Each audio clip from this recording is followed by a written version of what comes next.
But more important than that, the faster you get information on what's killing your tires, the faster you'll be able to take steps to stop it. That'll keep more of your tires on your vehicles, where they make money for you, instead of in your scrap pile, where they cost you money to store and dispose of. One of the most important parts of effective scrap tire analysis is good record keeping. Your Bridgestone Firestone representative has forms which you can use to log your scrap tires. There's a place to record the manufacturer of the casing, the DOT number, and lots of other information. The DOT number can be decoded to tell you which factory made it, and the last 3 digits tell you the week and year the tire was made. Important to know if you need to make a warranty claim. You may also want to use tire chalk to add your own number for quick identification if the tire has to be stored for a while before you scrap, repair, or retread it. If the casing has been retreaded, you'll want to record that too, including the number of times it's been done. Make a note of the tread pattern, size, ply rating, and remaining tread depth, and then look at what caused the tire to be pulled off the vehicle. Do a thorough check of the whole tire, not just an obvious area of damage. Many tires have more than one damaged condition, and sometimes the less obvious ones are more serious than the ones you spot right away. It helps to have a systematic approach. If you always examine every tire the same way, you're less likely to miss something.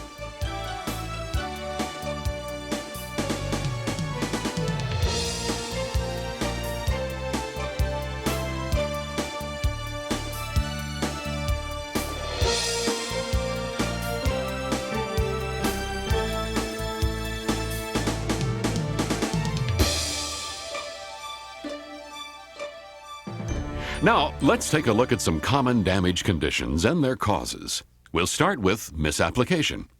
Here's a tire that was designed for on-highway use, but the chips and cuts we see tell us that this tire has probably been run off the road. The off-road surface has chipped and cut the tread, removing chunks of it.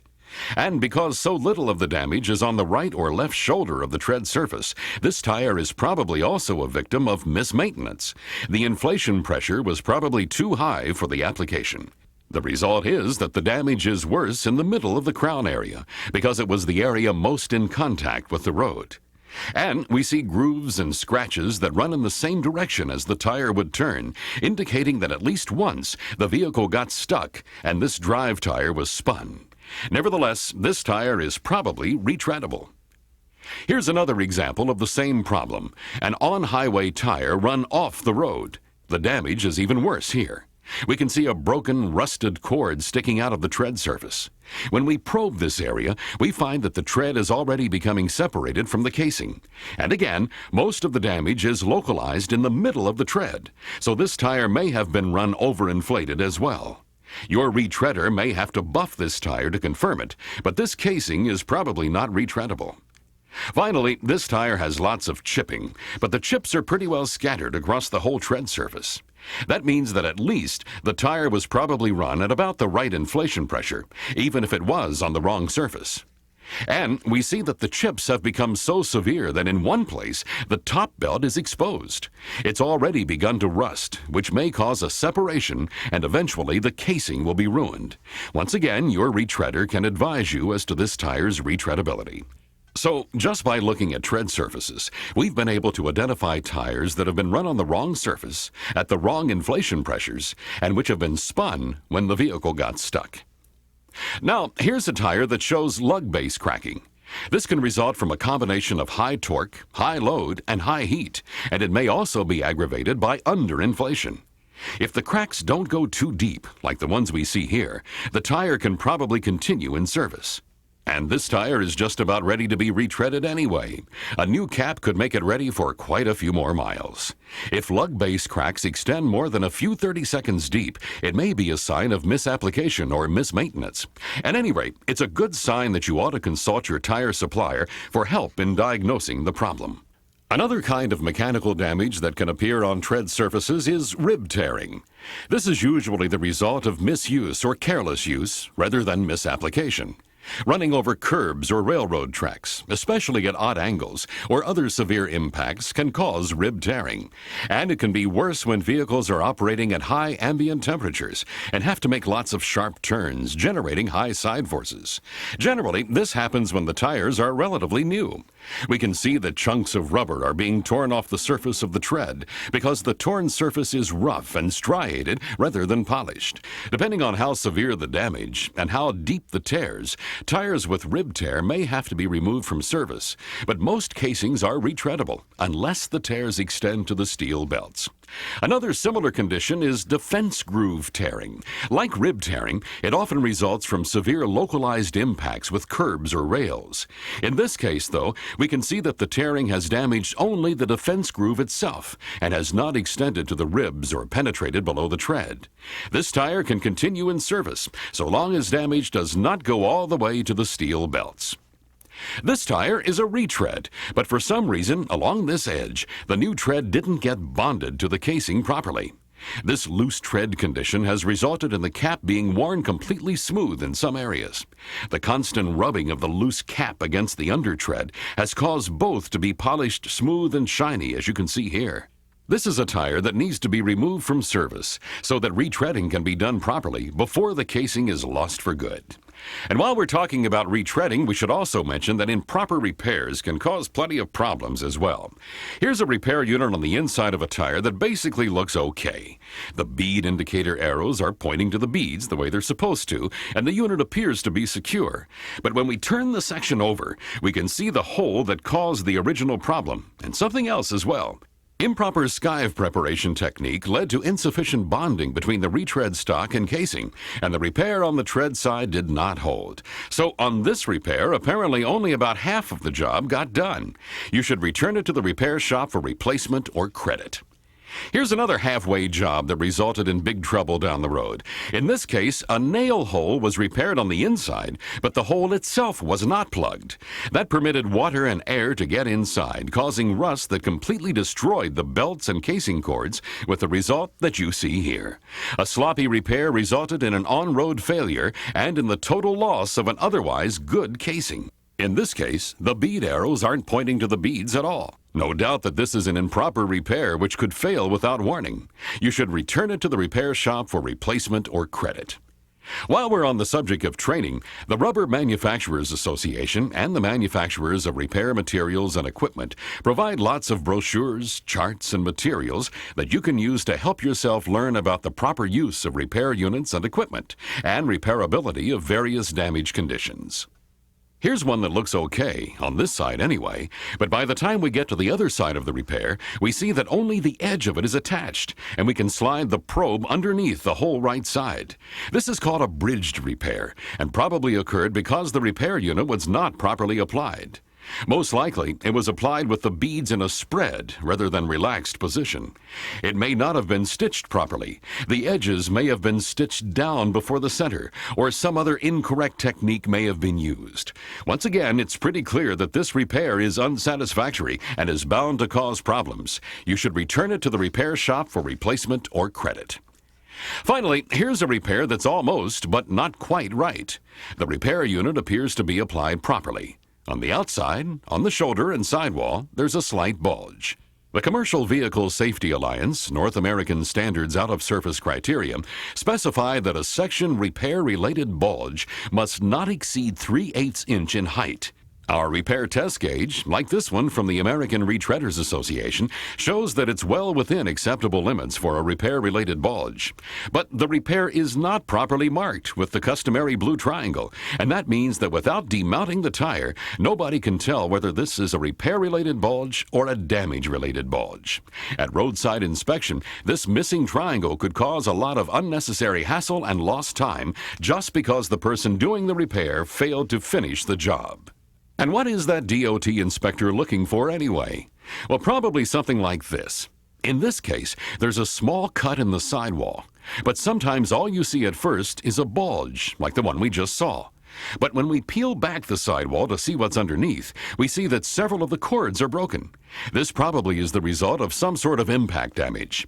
And then, looking at the underside of the flap of sidewall we've removed, we see that the frayed ends of the cords have been rubbing against the sidewall. They've actually gouged out a little depression in the rubber. They also made the surface of the sidewall bulge a bit, sort of like the way your thumb swells if you smash it with a hammer. This doesn't look too bad right now. If caught early enough, it may even be repairable. But it has the potential to turn into something really serious, as we'll see. When damage like we just saw is neglected, it can get worse and may end up like this. The cut in the sidewall allows air and water to get inside. Water travels along the cord filaments, an effect called wicking. This causes rust to spread, sometimes far from the initial entry point. The broken cords are no longer carrying their share of the load, and as the intact cords get rusty, they lose strength and become brittle. They too are liable to break over time. The result can be the dreaded zipper, which can cause a catastrophic sidewall failure and can be very dangerous to anyone who happens to be nearby when it occurs. So just a little impact can be the start of big trouble. Tires like this should be removed and evaluated when the impact damage is first seen. This time we've got a blue triangle on the sidewall, properly indicating the location of a repair. Inside we find a repair unit that appears to have been properly installed. Everything looks good. So why does this tire have an enormous zipper? It may be that the damage was done long before the repair was applied. If this tire was run for some time at less than recommended inflation pressure, it could have severe sidewall fatigue as a result of abnormal flex damage to the body ply cords. This can produce the kind of result we see here. The repair indicates that the tire lost air at some time in the past, and from what we see now, the repair unit was too late to save this tire. And here's another example of severe run-flat damage. The inner liner is in tatters and is separated from the body ply. The sidewall has also split open and become detached from the body ply nearly all the way around. Something caused this tire to lose air, and as we probe around, we find some damage, but not what we're looking for. Finally, here it is, a large hole with a concentric circle pattern around it. From the look of it, the likely culprit was a hex head lag bolt. If the driver had been aware of the damage or had noted a slow air loss and stopped immediately, this might have been a fairly routine repair job. Instead, this tire is trash. In the last case, the excessive flexing caused by running flat resulted in the sidewall splitting open and separating from the body ply. Here, excessive heat from the run-flat condition caused the tread and belt package to separate from the casing. A look inside shows us that the inner liner has split and peeled away from the body ply. There was a fair amount of usable tread on this tire when it was removed. Now, neither the tread nor the casing is usable. But not all heat damage to tires comes from heat generated by the tires themselves. Sometimes the heat comes from the outside. Notice that the bead nearest us is thoroughly scorched, but that the other bead is not. One of the common causes of this is an overheated brake drum, combined with a lack of airflow around the bead and brake drum. Brake drums are connected to the wheels at only one end, so brake heat is conducted primarily to one bead. In addition, this bead has less airflow around it to take away the heat. The other bead may look completely normal. In this case, the heat was so severe that the ends of the nylon chafer have melted, and the chafer and body ply have come completely loose from the bead bundle. Though there are several different causes of this type of damage, a dragging brake, one suffering from green lining swell, or a malfunctioning automatic slack adjuster could cause the drum to overheat, creating this problem. If we cut a section from a tire with this kind of damage, we can see that this bead area is not repairable and that the rubber is no longer springy and resilient but hard and brittle. The bead bundle, ply turn-up, and chafer may look okay, but this bead is no longer able to fit tightly against the wheel to provide a good seal. And not all bead damage comes from heat. Mismounting tires, incorrect rim size, and careless use of mounting equipment can tear chunks out of the bead rubber. If they're small and do not expose the steel bead bundle like the damage we see here, the bead should be repaired immediately to provide an effective airtight seal. On the other hand, large serious damage like this that extends all the way down to the steel cord cannot be repaired, and the casing must be scrapped. This is a big reason why careful mounting can contribute to overall tire economy. And damage near the bead may not show up right away, nor may it be as obvious as the torn-up beads we just saw. Over time, the ends of the body plies, which turn up around the bead, can separate from the rubber surrounding them, forming tiny cracks like the one you see here. Over time, these cracks will grow and work their way out to the surface of the tire, exposing the cords to air and water, causing them to rust. This ply-end separation is fairly small, but the one on the other side of this section extends all the way to the tire surface. Excessive stress, flexing, and heat in the bead area and the areas adjacent to it can be caused by improper bead seating, improper rim size, improper inflation, or impact damage.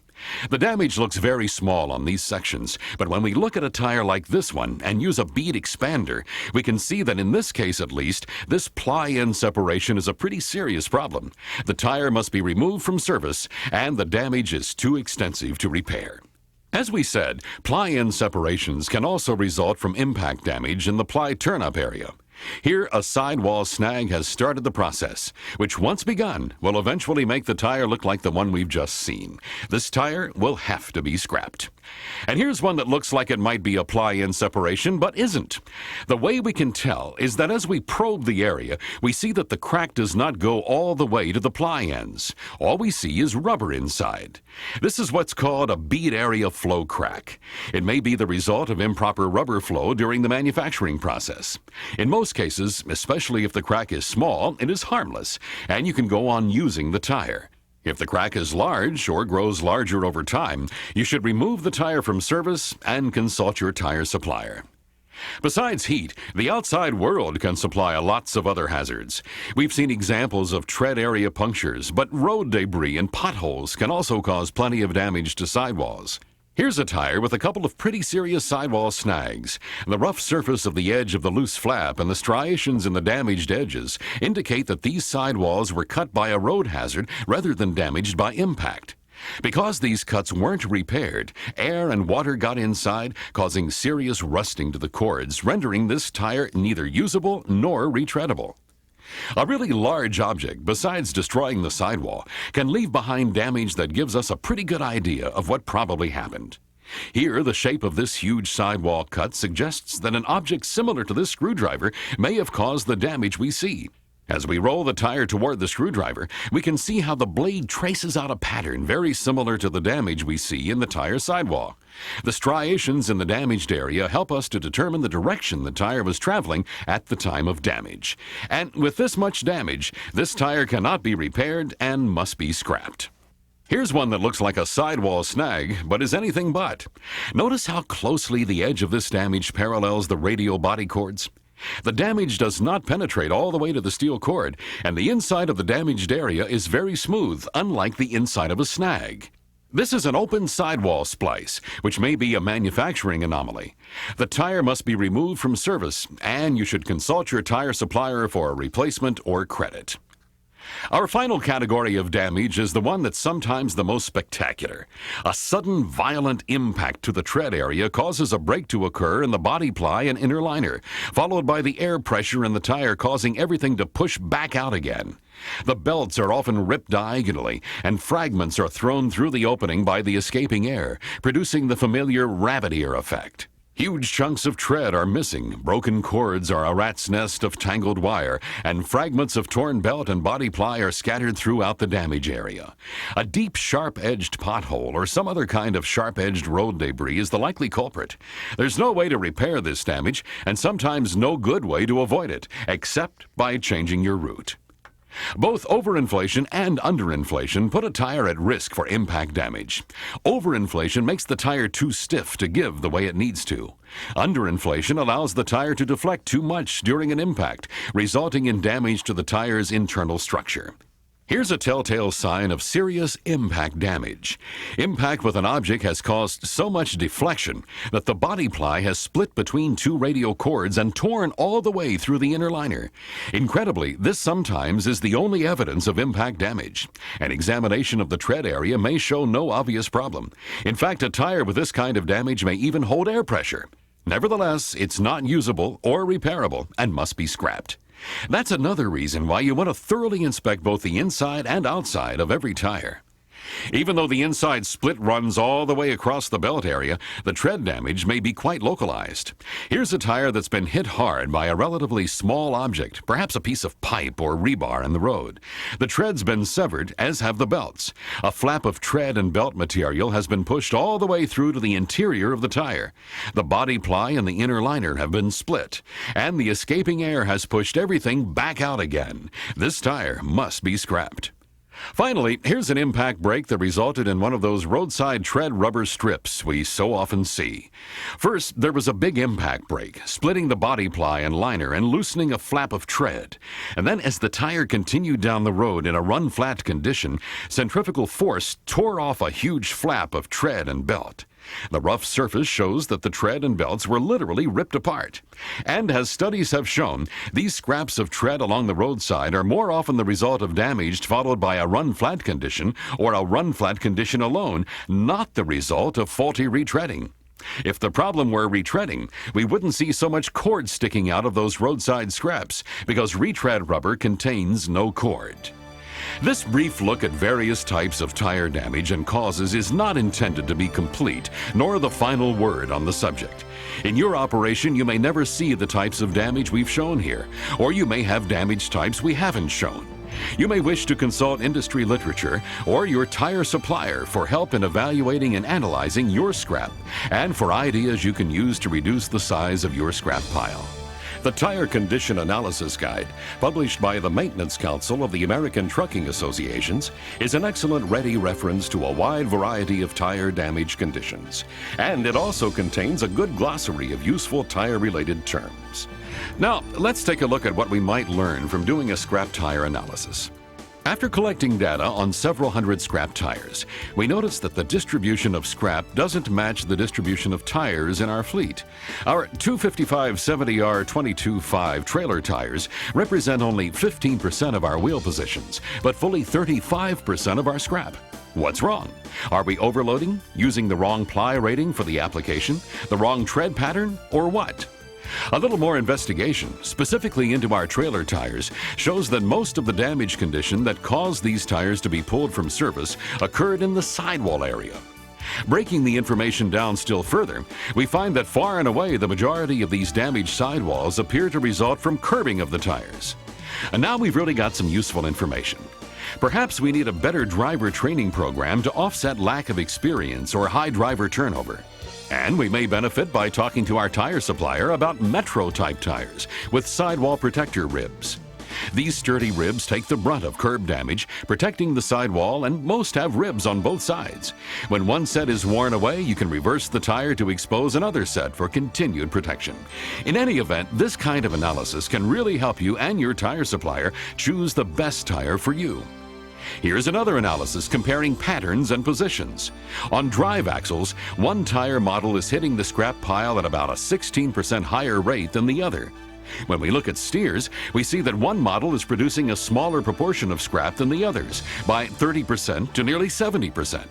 And we also see that one model is no longer being purchased.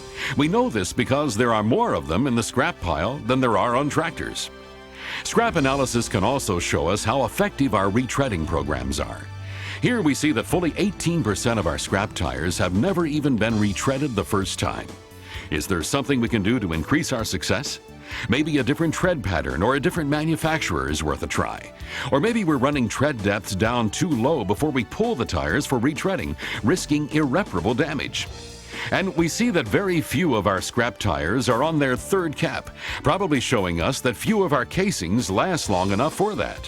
When we look at the remaining tread depth on our scrap tires, we see that original tread depths are pretty low on virgin casings and pretty deep as we retread more and more often.